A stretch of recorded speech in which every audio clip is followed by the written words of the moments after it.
Hello student, आप सभी का स्वागत है एसएस मैथ्स एकेडमी में। और आइए बच्चों, कंटिन्यू करते हैं प्रोबेबिलिटी का कंसेप्ट। आपको याद होगा कि प्रीवियस लेक्चर में हमने अंडरस्टैंड किए हैं 3 डिफरेंट न्यूमेरिकल्स जो इवेंट बेस्ड है, और अब हम कंटिन्यू कर रहे हैं 4th सॉल्व्ड क्वेश्चन को। क्या क्वेश्चन है, ध्यान से सुनिएगा, समझिएगा, क्योंकि इसके बाद प्रैक्टिस सेट है, बट कुछ ऐसा है अलग से नया जो आप लोगों को बेहतर लगेगा। तो चलिए शुरू करते हैं 4th question. 2 dice are rolled, write the sample space capital S and the number of sample points, जिसे आप n of s से डिनोट करते हो। Also write events and number of sample points in the event according to the given condition। पहला event है बच्चों, sum of the digits on upper face is a prime number, then है sum of the digits on the upper face is multiple of 5, then sum of the digits on the upper face is 25, और last में है बच्चों, digits on the upper face of the first die is less than the digit on the second die। सबसे important, 2 dice are rolled। बच्चों, दो basically हम हमेशा, इसके पहले भी हमने बताया था कि अगर सिंगल डाई रोल कर रहे हो तो जो हमारा पासा है उसके हम डाई कहते हैं, और उससे ज़्यादा अगर हम रोल कर रहे हैं तो डायस कहते हैं।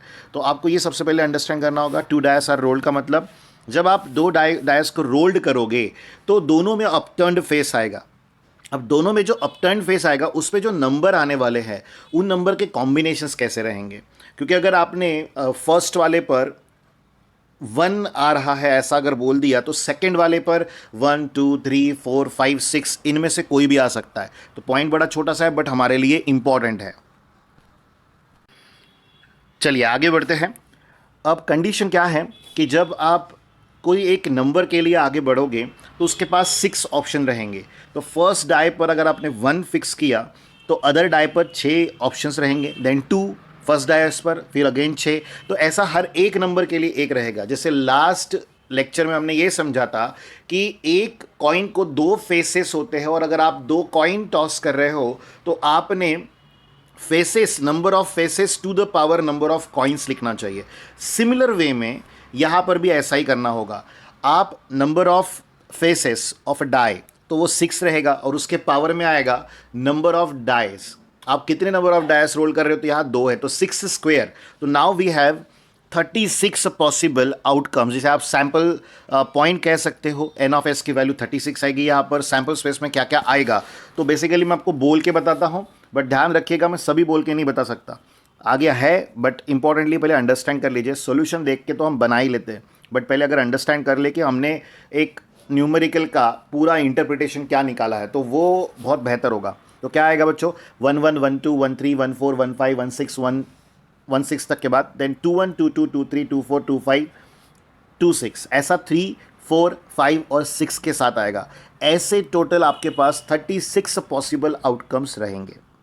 यानी यहाँ पर मैक्सिमम बातें जो हो रही है वो सम की हो रही है। और अगर प्रैक्टिकली आप और मैं गेम परफॉर्म कर रहे हैं या गेम खेल रहे हैं, उस गेम में हमने लूडो ही ले लीजिए, और उस गेम में हमने 2 डायस लेकर गेम शुरू किया है, या बिजनेस के गेम में हमेशा दो डायस के साथ गेम खेला जाता है, आप वो भी कंसिडर कर सकते हो। पॉइंट क्लियर रखिएगा, जो भी अपटर्न्ड फेस आएगा, अपर फेस आएगा डाई रोल्ड होने के बाद, उन दोनों डाई का जो एग्जीक्यूशन आएगा, जो आउटकम आएगा, उसकी हम करते हैं सम, और फिर हम उसे खेलते हैं। तो यहां पर देखो फर्स्ट इवेंट में क्या कहा गया है, sum of the digits on upper face is a prime number.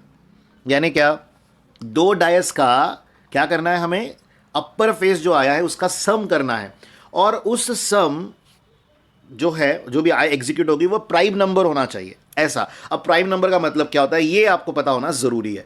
Prime number का मतलब होता है बच्चों which is not divisible by anyone, या इट्स सेल्फ डिविजिबिलिटी में कह सकते हो 1 से डिविजिबल होगा और इट्स सेल्फ डिविजिबल होगा।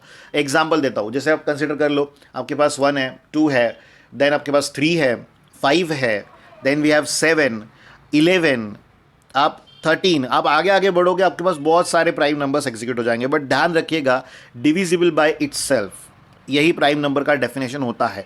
अब आपके पास 2 डाई रोल करने पर सबसे छोटी सम क्या आती है, तो सबसे छोटा नंबर होता है बच्चों 1 1। तो 1 + 1 क्या आएगा, 2। तो 2 एक प्राइम नंबर है। बट मैं कह रहा हूं सबसे छोटी सम के बारे में। अभी प्राइम नंबर का कंसेप्ट 2 मिनट के लिए होल्ड पे रख दीजिए।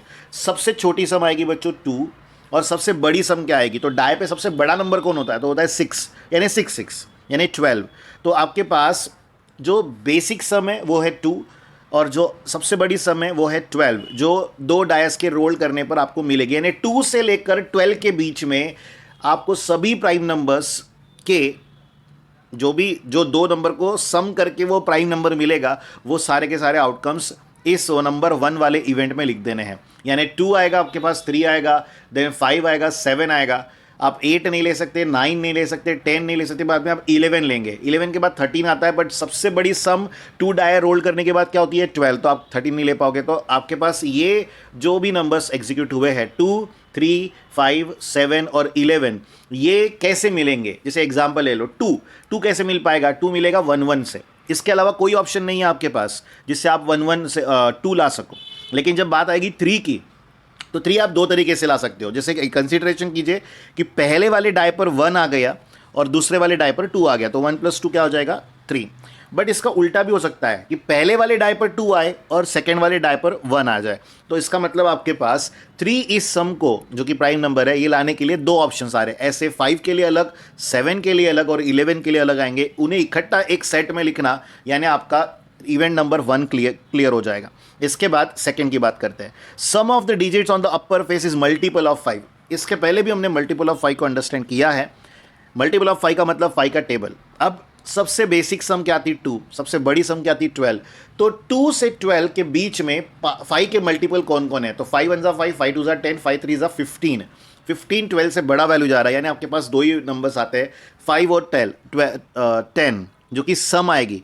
तो 5 आप कैसे ला पाओगे? दो डायस रोल करने पर 5 ये सम आप कैसे ला पाओगे? तो बेसिक है 1 4 4 1 2 3 3 2, इसके अलावा कोई ऑप्शन नहीं आएगा। ऐसा ही आपको 10 का भी निकालना है। उन सभी से आप एक सेट बनाओगे, जिस सेट को आप सेकंड नंबर के लिए असाइन करोगे। आगे थर्ड के लिए बढ़ते हैं। Sum of the digits on the upper face is 25। अब देखो, उन्होंने कहा है कि सम ऐसे डिजिट्स की जो कि अपर फेस पर आएंगे और वैल्यू एग्जीक्यूट होगी कितनी बच्चों? 25। बट मैंने आपको क्या बताया कि डाय पर सबसे बड़ा नंबर 6 होता है बच्चों, और 6 + 6 12 होता है। इसका मतलब सबसे बड़ी सम अगर कुछ हो सकती है या आएगी, वो 12 आएगी। 25 तो आने ही नहीं वाली। तो सीधा सीधा सिंपल है, इस सेट में कोई भी एलिमेंट नहीं रहेगा, इसका n(s) 0 आने वाला है। फोर्थ वाले की बात करेंगे। Digit on the upper face of the first die, यानी पहले डाई पर जो डिजिट आएगा वो लेस देन होगा, is less than the digit on the second die.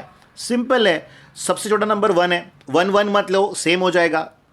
Correct है। आपको पहले डिजिट पे, पहले डाई पर जो भी नंबर लोगे उससे बड़ा नंबर लेना है सेकेंड डिजिट, सेकेंड डाई पर। तो वो 2 3 4 5 6, 1 नहीं ले पाओगे, 1 आएगा तो इक्वल हो जाएगा। क्या बोला हमने? 2 3 4 5 6। इसके बाद अगर पहले वाले पे 2 ले लिया तो दूसरे वाले पे 2 3 4 5 6 लोगे।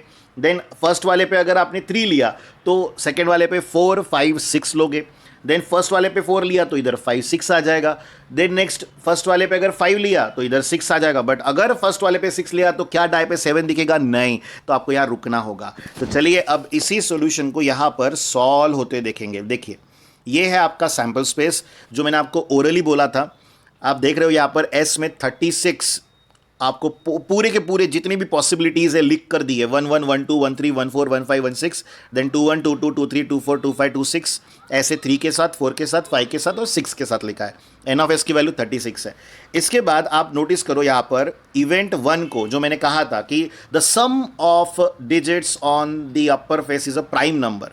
तो आप देखो 1 1 यानी 2 दे रहा है, देन 1 2 ये 3 दे रहा है, 1 4 5 दे रहा है, 1 6 7 दे रहा है। देन आगे बढ़ोगे तो 2 1 क्या दे रहा है? 3 अगेन, देन 2 3 5 2 5 7। तो आपने सभी वो नंबर्स लिख दिए जो 2 से लेकर 12 के बीच में प्राइम नंबर्स आते हैं। कौन कौन से? 2 3 5 7 और 11। उन सभी का आपने यहाँ पर जो सम, जो दो नंबर का सम ये प्राइम नंबर्स आएंगे उन्हें लिखा है। तो यहाँ पर एन ऑफ, उन्होंने इवेंट को ई से यहाँ पर डिनोट किया है। तो इवेंट ई की एन ऑफ ई जो लिखी हुई है वो है 15, यानी 15 ऐसे पॉसिबिलिटीज़ है जिनका साथ में रखना या तो दोनों का सम लेना हमारे लिए क्या रिप्रेजेंट कराएगा? Prime number. इसके बाद बात करेंगे हम मल्टीपल ऑफ 5 की। मैंने आपको पहले ही बोला था मल्टीपल ऑफ 5 2 से 12 के बीच में सिर्फ दो ही है, एक 5 और 10। तो 1 4 2 3 3 2 4 1 4 6 5 5 और 6 4। यही 7 पॉसिबिलिटीज़ है जिनमें आपको एक तो 5 मिलेगा या तो 10 मिलेगा, जो कि मल्टीपल ऑफ 5 को रिप्रेजेंट कर रहा है। इसके बाद बात हुई थी थर्ड इवेंट की, जहां मैंने साफ तौर पर आपको कह दिया था कि आंसर 0 आएगा, और आप देखो आपको आंसर 0 दिखाई दे रहा है। इसके बाद बात करेंगे लास्ट वाले की। लास्ट वाले में मैंने क्या कहा था कि पहले वाले अपर फेस यानी पहले डाई के अपर फेस पर छोटा नंबर आना चाहिए सेकेंड डाई के अपर फेस से।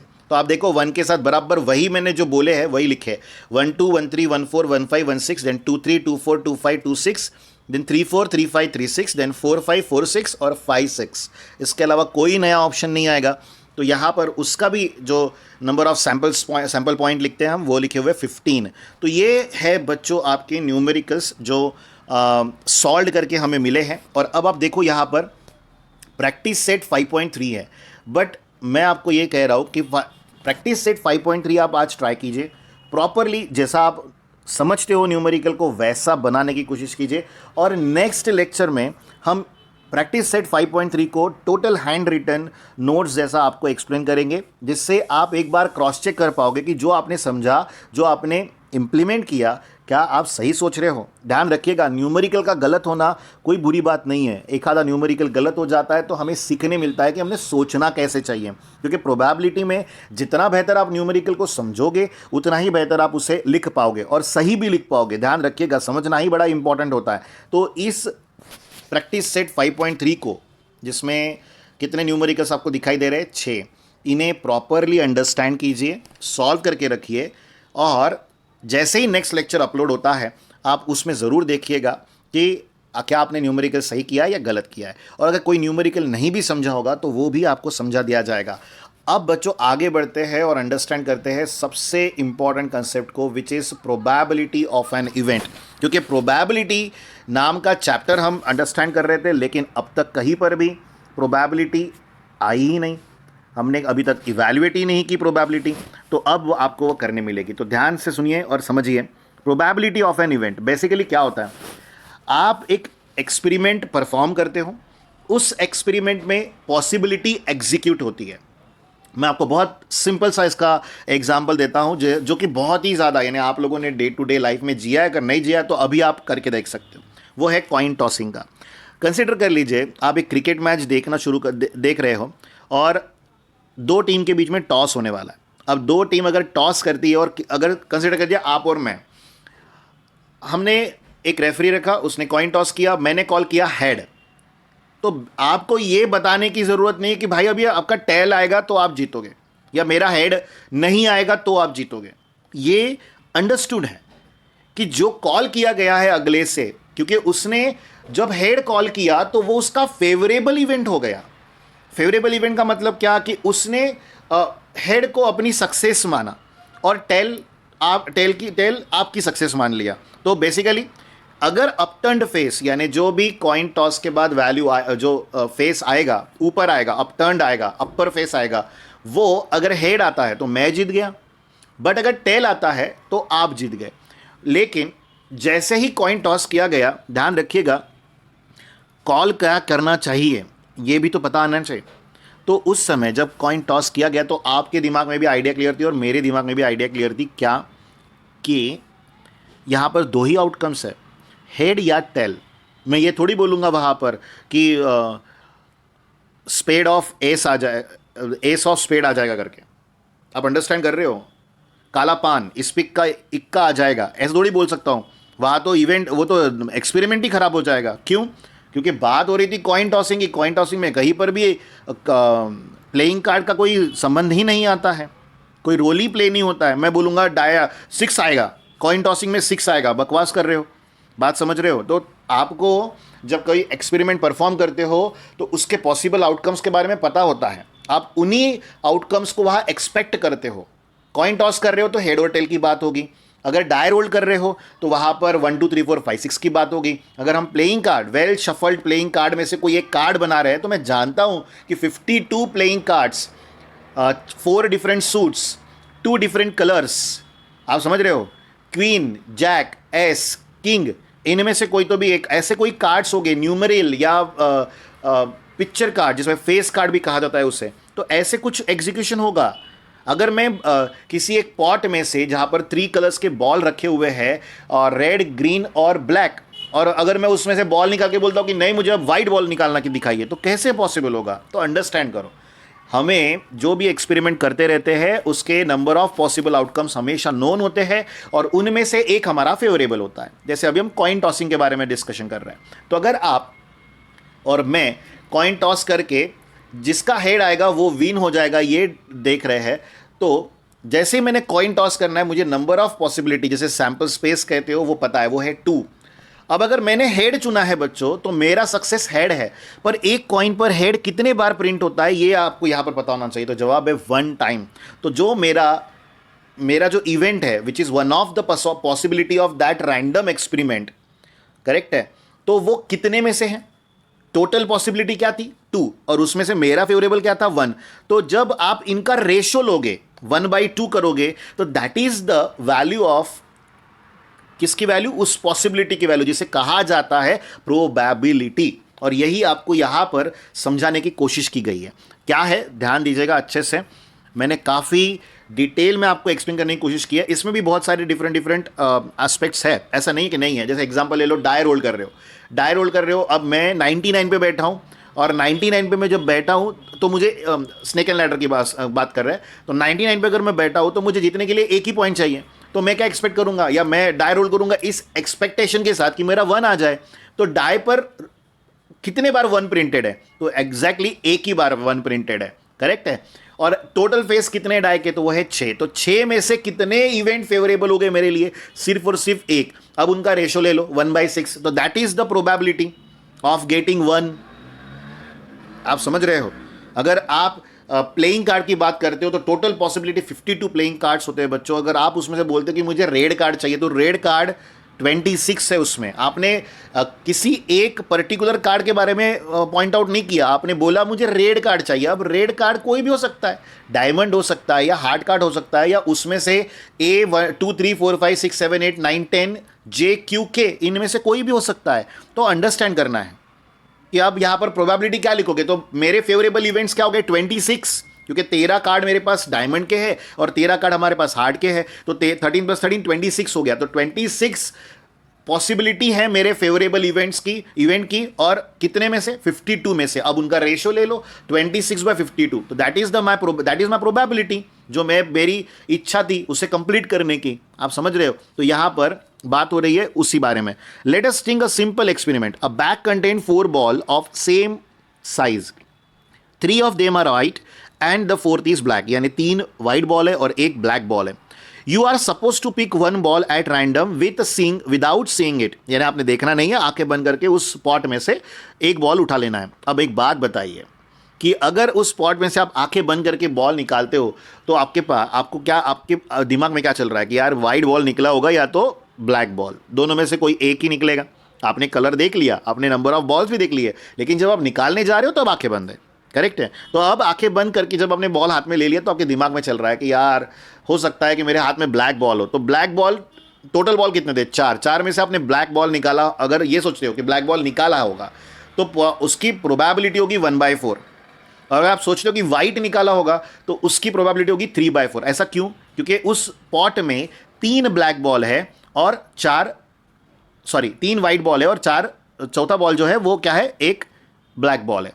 तो यहां पर अगर आप ये सोचते हो कि ज्यादा पॉसिबिलिटी किसकी है, कौन सा बॉल ज्यादा तक निकल सकता है, तो नंबर ऑफ बॉल किसके ज्यादा है? ऑब्वियस है व्हाइट के ज्यादा है। तो यहां पर 3/4 लिखने का मतलब है कि ज्यादा पॉसिबिलिटी है कि आप व्हाइट बॉल उस पॉट में से पिक करो, ना कि ब्लैक। बट ऐसा नहीं है कि ब्लैक निकलेगा नहीं, मैं सिर्फ आपको बता रहा हूं ज्यादा पॉसिबिलिटी उसकी रहेगी। और उसके आपके हर एक कंसिडरेशन को एक वैल्यू मिलना शुरू हो जाएगा विच इज कॉल्ड अ प्रोबेबिलिटी। तो इन मैथमेटिकल लैंग्वेज उसे क्या कहा जाएगा? तो ध्यान दीजिएगा, यहां है when the possibility of N expected event is expressed in number, यानी आज तक जो पॉसिबिलिटी खेल रहे थे, अगर उसे नंबर्स के फॉर्म में एक्सप्रेस करना है आप लोगों को, तो उसे कहते हैं probability. It is expressed as a fraction और a percentage using the following formula. और फॉलोइंग फॉर्मूला मैंने आपको पहले ही बता दिया है कि जैसे आपने हेड कॉल किया तो हेड आपका फेवरेबल इवेंट हो गया, लेकिन टोटल नंबर ऑफ इवेंट कितने थे, हेड और टेल दोनों थे, तो उसका फॉर्मूला होता है बच्चों, probability is always equals to number of favourable events to the total number of event. अब उस इवेंट को अगर आप यहां पर जैसे एग्जांपल में इवेंट ए नाम दे दिया है और सैंपल स्पेस को तो हमेशा टोटल पॉसिबिलिटी जिसे सैंपल स्पेस कहा जाता है उसे हमेशा एस कहा जाता है। तो इवेंट ए अगर बोलते हो तो इवेंट ए कितने अलग अलग पॉसिबिलिटीज से पॉसिबल है, जिसको हम उसका एन ऑफ ए कहते हैं। तो उस n of A upon n of S जब करोगे तो वो हो जाएगी उसके प्रोबेबिलिटी की वैल्यू। और अब से हमें यही इवैल्यूएशन करना है आने वाले न्यूमेरिकल्स में, जिसे हम प्रोबेबिलिटी कहेंगे। ये बात ध्यान रखिएगा। और इंपॉर्टेंटली प्रोबेबिलिटी का मीनिंग न्यूमेरिकल में और बेहतर समझेगा, लेकिन जो एक्सपेरिमेंट मैंने आपके साथ शेयर किए उनसे भी आप इन्हें अंडरस्टैंड कर सकते हो, ये बात क्लियर रखिए। बट फिर से वही बात जो आपको लगातार बोलते हुए आ रहा हूँ कि प्रोबेबिलिटी रहे या अब तक जो हम सैंपल स्पेस की बात कर रहे थे उसके बारे में डिस्कशन, आपको न्यूमेरिकल पहले अंडरस्टैंड करना होगा, इंटरप्रेट प्रॉपर होना चाहिए, मीनिंग सही निकलना चाहिए, तब बात बनेगी बच्चों। चलिए आगे बढ़ते हैं। और यहाँ पर जो डिफरेंट जो पहला एग्जाम्पल उन्होंने लिया था वाइट बॉल ब्लैक बॉल वाला, और मैंने 3/4 और 1/4 आपको कह दिया था आंसर। देखिए सेम उन्होंने आंसर हमें लिख कर दिखाया है यहाँ। और ऑब्वियस है, इट्स ऑब्वियस कंडीशन। अगर आप मन में ये सोचते हो कि यार वाइट बॉल निकला होगा तो उसके लिए सैंपल पॉइंट कितने हैं बच्चों उस स्पॉट में, तो वो है 3। या आप सोचते हो ब्लैक बॉल निकला होगा तो उसके लिए सैंपल पॉइंट 1 है।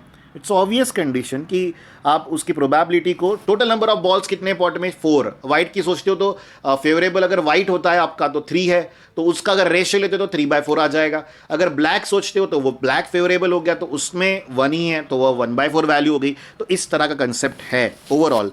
चलिए हम पहला सॉल्व्ड एग्जाम्पल डिस्कस करना शुरू कर रहे हैं, और इसी एक न्यूमेरिकल को हम आज डिस्कस करेंगे। थोड़ा समय लीजिए, अंडरस्टैंड कीजिए, और उसके बाद हम नेक्स्ट लेक्चर में जरूर मिलेंगे।